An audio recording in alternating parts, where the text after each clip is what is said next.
The UK is tonight guaranteed to have its third new Prime Minister in 3 months after Boris Johnson declared in the last hour that he will not run, despite claiming to have had enough MPs nominating him. It leaves the way clear for the former Chancellor Rishi Sunak, who today formally entered the race and who is presently the clear front-runner. He joins the Leader of the Commons, Penny Mordaunt, in the contest.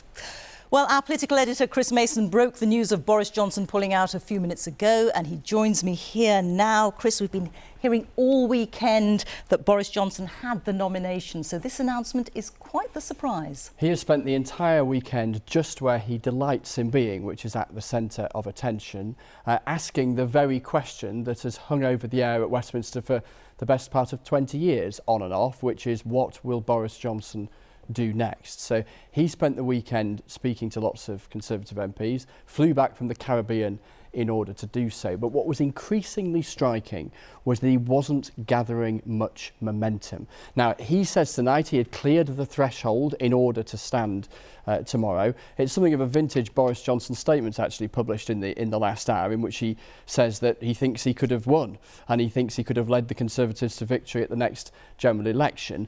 But crucially, whether or not he had cleared the threshold, and he insists that he had, he wasn't gathering enough momentum to be able to make the case that he could bring his party back together. And the lesson of Liz Truss of the last 6 or 7 weeks is it doesn't really matter how popular you are amongst Conservative Party members in the country. If the party at Westminster is not behind you, you are very, very quickly going to hit trouble. And of course, Boris Johnson was facing a parliamentary inquiry into whether he had misled Parliament over all of those allegations about parties in Downing Street when he was Prime Minister. So an astonishing twist in the last hour after yet another astonishing day. Are you ready for the leadership, Mr. Sunak? Could September's loser be October's Prime Minister? Rishi Sunak is a step closer to Downing Street tonight. Beaten by Liz Truss just weeks ago, he could replace her as soon as tomorrow. Declaring his candidacy today, he wrote, "I am standing to be your next Prime Minister and leader of the Conservative Party. I want to fix our economy, unite our party and deliver for the country." He also felt the need to say, "There will be integrity, professionalism and accountability at every level of government I lead, and I will work day in, day out to get the job done." Throughout the day, the public support for Mr Sunak among Tory MPs has continued to tick up. This minister reckons Boris Johnson would be a guaranteed disaster. What we can't do is have him in as Prime Minister in circumstances where he's bound to implode, taking down the whole government with him, and we just can't do that again. But equally, I'm not willing to lay down my integrity for Boris Johnson. I'm not. And we'll have to see what any vote is. But really, I want Rishi to win. Mr Baker had backed the former Home Secretary Suella Braverman for the job in the summer. Today, she backed Rishi Sunak too, saying, "I have backed Boris from the start, but we are in dire straits now. We need unity, stability and efficiency. Rishi is the only candidate that fits the bill, and I'm proud to support him." Boris Johnson said absolutely nothing publicly about whether he'd stand until an hour ago. Instead, he had a weekend of attempted telephonic charming. And then at 9 o'clock this evening, a statement. "In the last few days, I've been overwhelmed by the number of people who suggested I should once again contest the Conservative Party leadership.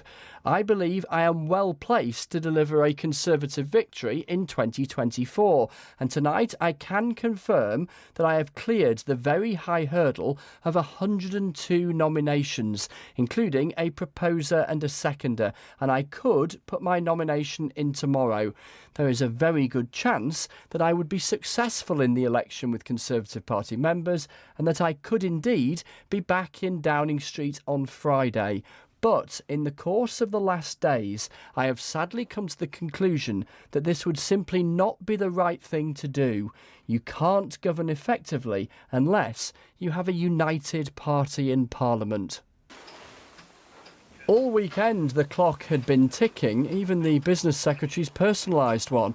Mr Johnson struggled to gain momentum, but Jacob Rees-Mogg explained this morning why he deserves support. Boris delivered Brexit.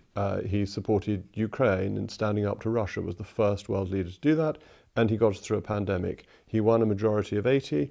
He won Hartlepool in a by-election. He has been the greatest electoral asset the Conservative Party has had in modern times. And here was the Foreign Secretary James Cleverly endorsing Mr Johnson this afternoon. I know Boris has learnt lessons from his time in Number 10 and will ensure the focus is on the needs of the country from day one.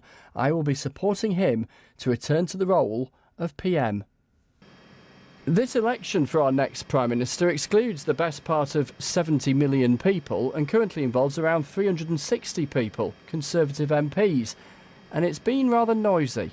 Rishi, in my judgment, is the one candidate who's in a position, A, to pull the party together. Yes, I'm supporting Boris Johnson in this election. That level of MP support, which is growing by the hour for Rishi Sunak. I haven't come down publicly. I'm mulling things over privately. Hopefully Boris Johnson will be the next Prime Minister. Penny Mordaunt is the one. And yes, enter the one candidate happy to face questions today, Penny Mordaunt, although she wasn't particularly keen on answering many of them directly. Yes or no? Do you stand by that? You said it a couple of weeks ago. I'm not. You're trying very hard, Laura. Well, you said it. She trails behind the others, but says it's important to keep going. I am very confident about the progress we are making, and I will say to you that I'm in this to win it. Some of the things that we want to do as an incoming... Opposition parties say it's time for a general election. Let the public in to decide, do they want to continue with this utter chaos, or do they want stability under a Labour government? Tonight, the latest twist in the career of Boris Johnson after a weekend at the centre of attention. With this former Prime Minister out and off the stage, for now at least, are we looking right now at the next Prime Minister? Rishi Sunak could be walking through a rather different door very soon. Chris, help us out here, because Boris Johnson says he got the required 100 nominations, but he's pulled out. Why? I think in the end he has concluded that whilst he claims he had cleared the threshold in order to make the ballot paper and potentially have a contest against Rishi Sunak, that simply wouldn't have been enough. In other words, looking at the balance of opinion within the Conservative Parliamentary Party, it was tilting definitively in Rishi Sunak's direction. That's likely to have meant, in a contest between the two of them, Boris Johnson numerically would have been proven to be the second most popular. Now, in a contest of two, he still could have taken that to the country, but the accusation that would have come from his critics was that he was doing that in his own personal interest to further his own ambition at a time of huge instability, and wouldn't it be better that an alternative Prime Minister was in Downing Street sooner rather than later, particularly given that he only left a matter of weeks ago himself under a huge cloud and as a result of his own party kicking him out. Now, he might have wanted to argue, well, look, no, democracy is a popularity contest, and I think I can win against the went up against the Rishi Sunak in front of the members of the party. And when you read his statement tonight, as you heard there in my report, that is the essence of what he is saying. But that will forever remain a hypothetical. And crucially, I think, from Mr Johnson's point of view psychologically, by bowing out now, he doesn't lose.